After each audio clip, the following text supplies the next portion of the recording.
10 के गणित विषय की पिछली वीडियो में हमने गुणा के बारे में पढ़ रहे थे। उस वीडियो में हमने सूत्र एकाधिकेन पूर्वेण द्वारा गुणा तथा सूत्र एक न्यूनेन द्वारा गुणा करना सीखा था हमने। अगर आपने वो वीडियो नहीं देखा है तो पहले उसे देखेंगे, पहले उस गुणा को सीखेंगे अगर आपको नहीं आता है। ये सारे गुणा हम पिछले सालों से पढ़ते आ रहे हैं और आज हम उसके अगला सूत्र है सूत्र निखिलम द्वारा गुणा करना। ये गुणा आपने पहले पढ़ रखा है। इसमें हम क्या करते हैं, हम आधार लेते हैं। ठीक है, पहली जो चीज़ आप लोगे वो लोगे आधार। अब आपको पता है कि वैदिक गणित में आधार 10, 100 और 1000, 10,000 इस प्रकार आता है। फिर इसमें उपाधार भी होता है, जो हम आगे गुणा करेंगे उसमें उपाधार के द्वारा भी हल करेंगे। ठीक है, तो उपाधार वाले गुणा में आपको उपाधार वाली बात समझ में आ जाएगी। अब इसमें एक चीज़ होती है विचलन। ठीक है, जैसे विचलन को हम समझते हैं इस उदाहरण से। हम एक गुणा करेंगे 12 गुणा 14। ठीक है, इसमें आपको याद होगा तो कुछ खंडों में माइनस के मान भी आते हैं, तो वो माइनस वाले मान हम इसमें समझेंगे। 2 अंकों का और 3 अंकों का गुणा करने का तरीका एक ही है। आप इन 2 उदाहरणों के द्वारा गुणा करने के तरीके को समझेंगे। ठीक है, ताकि उस तरीके से आप कैसे भी गुणा हो, चाहे वो 2 अंक का हो, चाहे वो 3 अंक का हो, संख्याओं का हो, चाहे उसमें प्लस का विचलन आए, चाहे उसमें ऋणात्मक विचलन आए। ठीक है, तो अब देखो इसे समझते हैं। तो जैसे आपको गुणा करना है 12 गुणा 14 को, सबसे पहले हमारा कार्य होता है कि हमें आधार का पता लगाना होता है। आधार यहाँ 10, 100 और 1000 है।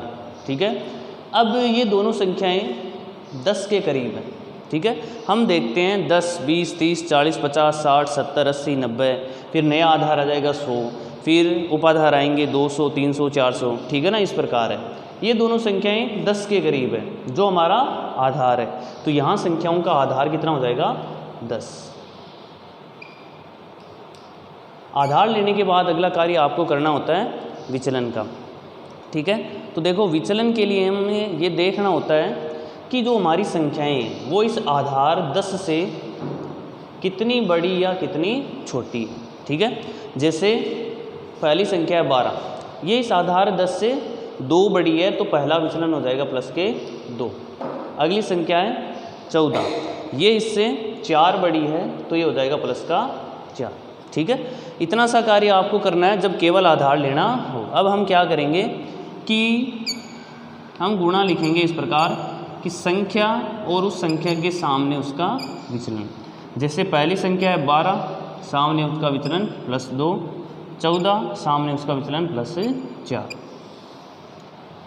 अब जितनी संख्याओं का गुणा है उतने खंड बन जाएंगे। आपको याद होगा तो हम यहाँ 2 खंड बना देंगे, फिर दोनों में से कोई भी एक संख्या लेंगे।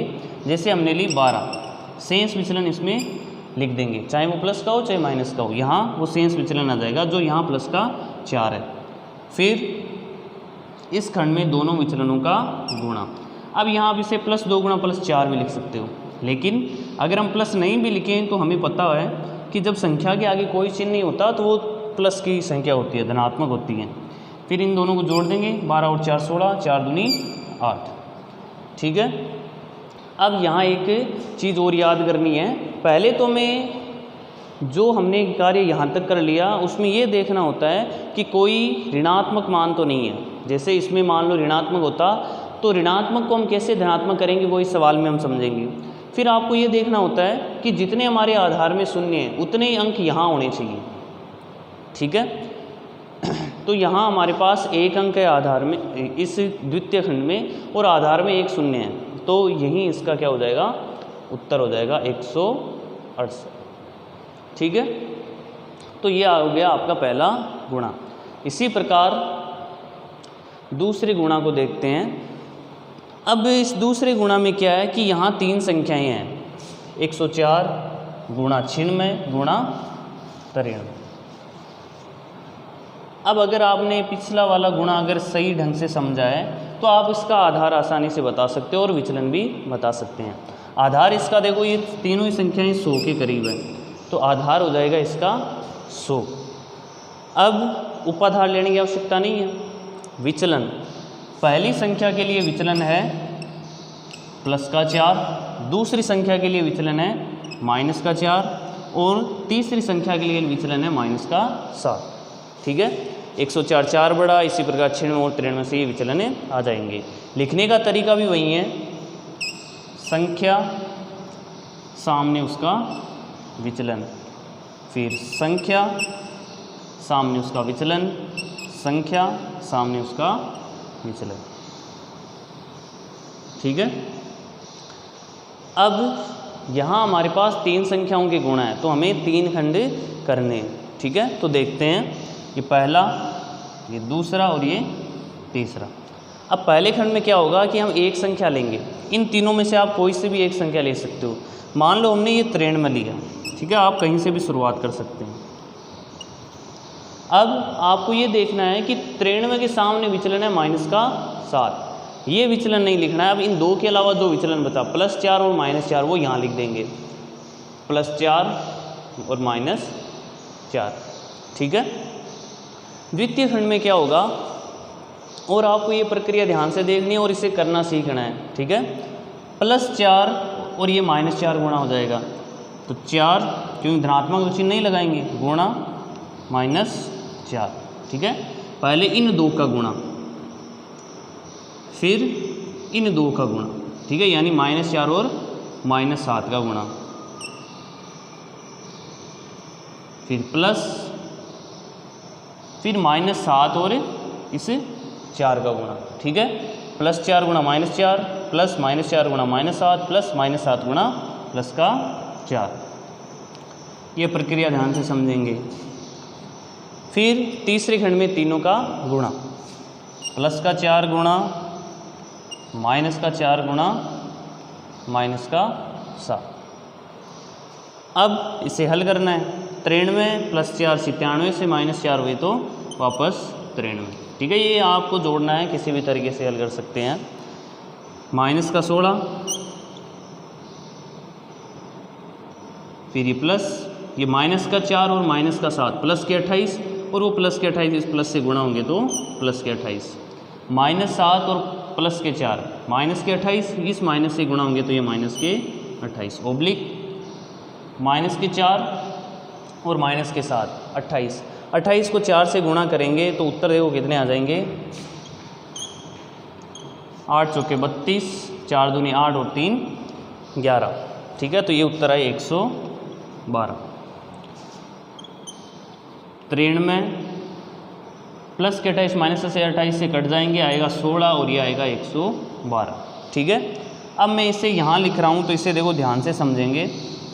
इसमें आपको तीनों बातें समझ में आ जाएगी कि माइनस का आ जाए तब क्या करें, अगर आधार में 2 शून्य हैं लेकिन यहाँ 3 अंक हैं तब क्या करें। तो देखो यहाँ है 93 -16 और 112। ठीक है, पहले तो ऋणात्मक को धनात्मक बनाना होता है, तो हम इससे आगे वाले खंड यानी इसके पास वाले खंड से 1 अंक उधार लेंगे। ठीक है, 1 अंक उधार लिया तो यहाँ बचेगा 92। अब जो अंक हमने उधार लिया वो इस आधार से गुणा हो जाएगा, यानी हमने 1 नहीं उधार लेके 100 उधार लिए हैं, तो ये 100 ये -16। ठीक है, कई बार हमें 2 अंक लेने पड़ते हैं, कभी कभी 3 भी लेने पड़ते हैं, तो उसी प्रकार हम 3 लिया तो 3 से गुणा करके 300 लिख सकते हैं। ठीक है, लेकिन हमारा यहाँ 1 अंक से काम हो गया तो हमने 1 अंक उधार लिया, फिर ये एक बार 112 का 112, 92, 100 में से 16 गए तो बच्चे 84 और ये 112 का 112। अब यहाँ ध्यान देना है कि यहाँ आधार में 2 शून्य हैं और इस पहले खंड में 3 अंक हैं, इसमें 2 है, इसमें 2, इसमें कितने भी हो सकते हैं। ठीक है, हमें इन 2 को देखना है। यहाँ अगर 3 है तो हम ये 1 है जो आखिरी वाला इसको दे देंगे, तो ये 84 और ये 1 जुड़कर कितना हो जाएगा 85, तो ये आ जाएगा 92 ओब्लिक 84 और 1 85 ओब्लिक 12।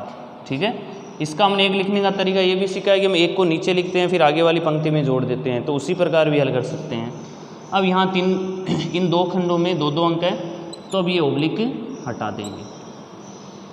ठीक है, ये ओब्लिक यहाँ है, ये ओब्लिक यहाँ है। इस प्रकार हमने 3 अंकों का गुणा करना सीखा। निखिलम के द्वारा उन संख्याओं का गुणा करेंगे जिसमें आपको उपाधार लेने की आवश्यकता होती है। हमारा पहला गुणा है 32 गुणा 28। जब हमने देखा कि ये दोनों संख्याएं 10 के करीब नहीं है, क्योंकि ये 10 से 22 अधिक है और ये 10 से 18 अधिक है, ठीक है, तो हमें उपाधार की आवश्यकता होगी। अब हम उपाधार कैसे लेंगे, हम देखेंगे कि ये दोनों संख्याएं 10 के किस गुणज से बराबर है, ठीक है, या फिर किस गुणज के पास है। तो 10 के गुणज होते हैं 10, फिर 20, 30, 40, 50, 60, इसी प्रकार 90 तक। तो हमने देखा कि ये दोनों संख्याएं 30 के गुणज के निकट है, तो आधार तो हमारा 10 ही होगा, क्योंकि 10 से हमने उपाधार 30 प्राप्त किया है। तो यहाँ पर आपका आधार 10 होगा, उपाधार 30 होगा। अब आपको एक चाहिए उपाधार अंक। उपाधार अंक होगा हमारा यहाँ 10 में आप 30 में आप 10 का भाग दोगे तो 3 आएगा, या फिर हमने उपाधार को आधार से 3 से गुणा करके प्राप्त किया था, तो हमारा उपाधार अंक होगा 3। फिर दोनों का विचलन, तो इस संख्या का विचलन आएगा +2 और इस संख्या का विचलन आएगा -2। फिर पिछले सवाल की तरह ही हमें इन्हें लिखना है, संख्या सामने उसका विचलन, संख्या सामने उसका विचलन। फिर 2 खंड करेंगे, एक संख्या लेंगे, दूसरी संख्या का विचलन लिख देंगे, फिर दोनों विचलनों का गुणनफल। अब जो उपाधार अंक का कार्य होगा वो अब होगा कि जो हमारा ये पहला खंड है कि 32 - 2, इसे हमें उपाधार अंक से गुणा करवाना है। तो ये ब्रैकेट लगाना आपको बहुत ही अनिवार्य है। पहले इस ब्रैकेट को हल करेंगे, 3 गुणा का 3 गुणा, 32 में से 2 गए तो बचे 30 ओब्लिक 2 को -2 से गुणा किया तो -4, 30 को 3 से गुणा किया तो 90 ओब्लिक -4। ये -4 है, पास वाले खंड से एक अंक उधार लिया तो ये हुआ 89, ये 10 - 4, तो हमारे पास ये आया 89। 10 में से 4 गए तो बचा 6। एक अंक है, एक शून्य है, तो ओब्लिक को हटा देंगे। यही आपका इस सवाल का क्या है, उत्तर है। अब हम इसी प्रकार इस दूसरे सवाल को हल करते हैं। तो देखो यहाँ संख्याएं हैं 206, 197 और 203। अब ये तीनों संख्याएं 100 से तो दूर है, लेकिन जो 100 का गुणज है 200, ये तीनों संख्याएं उस 100 के गुणज के पास में है। तो आधार आपका होगा 100, उपाधार होगा 200, उपाधार अंक हो जाएगा 200 भाग 100 बराबर 2। विचलन हो जाएगा, देखो पहली संख्या 206, तो ये 6 अधिक है तो +6, वो 3 कम है तो -3, ये 3 अधिक है तो +3। अब हम लिखने का वही तरीका, 206 सामने उसका +6 विचलन, फिर 197 सामने उसका विचलन -3, फिर 203 सामने उसका विचलन +3। फिर आपको 3 खंड करने हैं। पहले खंड में हम क्या करेंगे, कोई सी भी एक संख्या ले लेंगे। मान लो हमने लिया 197, ठीक है, 197 में ये -3 विचलन छोड़ देंगे, ये 2 अन्य विचलन बचे इन्हें जोड़ देंगे, 6 + 3, ये हमने लगाया ब्रैकेट, ठीक है। जो हमारा विचलन आया, उपाधार अंक आया 2, हम उसको यहाँ गुणा करेंगे 2 के वर्ग से, ठीक है, 2 का वर्ग। फिर मध्य खंड में वही कार्य है, 6 गुणा -3 प्लस -3 गुणा 3 प्लस 3 गुणा 6। अब इस मध्य खंड को हम गुणा करेंगे उपाधार अंक से, ठीक है, पहले को उपाधार अंक के वर्ग से, मध्य खंड को उपाधार अंक से। इसमें हमें उपाधार अंक का कोई कार्य नहीं है, इनमें हमें पिछले सवाल की तरह ही इन्हें आपस में गुणा करना है। इससे आप आगे हल करेंगे, जैसे 2 का स्क्वायर 4, फिर 197 में 6 जोड़ा तो हुआ 203, 203 में 3 जोड़ा तो हुए 206 ओब्लिक। फिर इन्हें आप हल कर सकते हैं। आपको इसे पूरा हल करना है, ठीक है, रफ कॉपी में हल करेंगे, और जो आपको व्हाट्सएप के नंबर दिए जाते हैं या ग्रुप में भेजना है उन्हें, ठीक है, पूरा हल करके। अभी तक जो वीडियो में आपने पढ़ा है वो निकलम के द्वारा गुणा करना है, ठीक है। अब आपको ये 5 गुणा लिखे, इन्हें हल करना है, ठीक है। इन्हें हल करके आप व्हाट्सएप के नंबर पर भेजेंगे।